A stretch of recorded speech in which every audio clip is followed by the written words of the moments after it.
Assalamualaikum warahmatullahi wabarakatuh.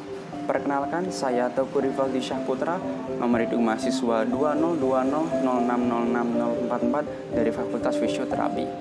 Maksud dan tujuan video ini dibuat untuk memenuhi tugas elektrofisika, yaitu video pembelajaran mengenai konversif thermal shortwave geothermy.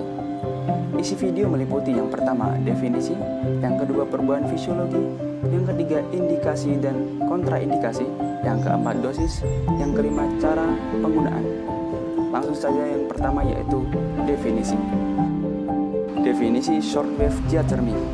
Shortwave geothermy adalah modalitas terapi yang menghasilkan energi elektromagnetik dengan arus bolak-balik frekuensi tinggi. SWD juga salah satu modalitas pemanasan dalam atau deep heating karena mampu menembus jaringan dengan kedalaman sampai 4-5 cm, di mana keadaan ini tidak dapat dicapai oleh alat pemanasan lainnya seperti microwave geothermy maupun infrared. SWD cukup efektif untuk terapi jaringan yang terletak lebih dalam atau sulit dijangkau oleh MWD maupun infrared.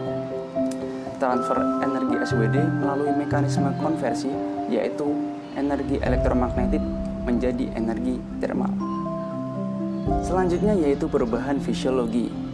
Perubahan fisiologi yang pertama yaitu perubahan panas atau temperatur. Perubahan panas atau temperatur ini dibagi menjadi dua reaksi. Yang pertama yaitu reaksi lokal atau jaringan. Reaksi lokal atau jaringan yang pertama meningkatkan metabolisme sel-sel lokal sekitar kurang lebih 13% setiap kenaikan temperatur 1 derajat Celcius. Yang kedua, meningkatkan vasomotion sphincter sehingga timbul homeostatik lokal dan akhirnya terjadi vasodilatasi lokal. Reaksi yang kedua yaitu reaksi general. Yang pertama yaitu mengaktifkan sistem termoregulator di hipotalamus yang mengakibatkan kenaikan temperatur darah untuk mempertahankan tubuh secara general. Yang kedua, penetrasi dan perubahan temperatur terjadi lebih dalam dan lebih luas. Perubahan fisiologi yang kedua yaitu peningkatan produksi keringat. Terjadinya peningkatan suhu pada jaringan akan meningkatkan kerja dari jaringan sehingga sisa dari hasil metabolisme dalam bentuk keringat banyak keluar.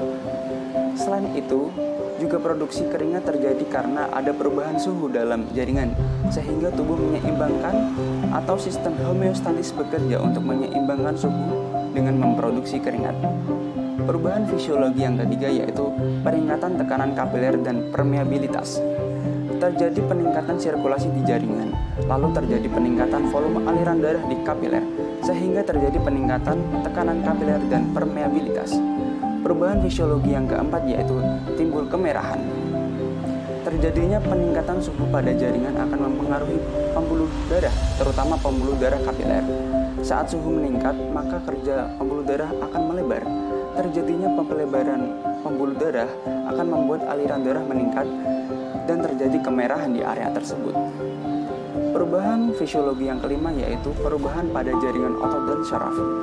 Pada jaringan otot yaitu meningkatkan elastisitas jaringan otot, lalu menurunkan tonus otot melalui normalisasi nosi sensorik, kecuali hipertoni akibat emosional dan kerusakan SSP. Pada jaringan saraf yaitu meningkatkan elastisitas pembungkus jaringan saraf dan meningkatkan konduktivitas saraf dan meningkatkan ambang rangsang atau threshold. Perubahan fisiologis yang keenam yaitu peningkatan tekanan oksigen. Terjadi peningkatan temperatur di sel, lalu terjadi peningkatan metabolisme di sel dan terjadi peningkatan tekanan oksigen di sel, maka akan terjadi pembentukan energi. Perubahan fisiologi yang ketujuh yaitu peningkatan ekstensivitas jaringan. Meningkatkan elastisitas jaringan ikat lebih baik seperti jaringan kolagen kulit, tendon, ligamen, dan kapsul sendi akibat dari menurunnya viskositas matriks jaringan. Pemanasan ini tidak akan menambah panjang matriks jaringan ikat sehingga pemberian SWD akan lebih berhasil jika disertai dengan latihan peregangan. Perubahan fisiologis yang ketujuh yaitu sedatif atau nyaman. Terjadinya peningkatan suhu pada jaringan saraf akan membuat kecepatan hantar saraf menurun sehingga akan membuat reaksi rasa nyaman. Selain itu, perubahan fisiologi yang didapat dari efek terapeutik yaitu yang pertama, mempercepat penyembuhan luka secara fisiologis. Yang kedua, menurunkan nyeri. Yang ketiga, persiapan latihan dengan peningkatan elastisitas jaringan. Yang keempat, konduktivitas jaringan saraf akan membaik dengan adanya perbaikan dengan elastisitas dan threshold jaringan saraf itu sendiri. Indikasi dan kontraindikasi. Indikasi SWD adalah kondisi-kondisi subakut dan kronik pada gangguan neuromuskuloskeletal seperti sprain atau strains, osteoartritis, cervical syndrome. Yang kedua, SWD juga sering digunakan untuk kasus-kasus muskuloskeletal seperti tendinitis, tenosinovitis, bursitis, dan kapsulitis. Yang ketiga, nyeri pada tangkuk, punggung bawah, miofascial, dan neuroglia postherpetik. Yang keempat yaitu kekakuan sendi.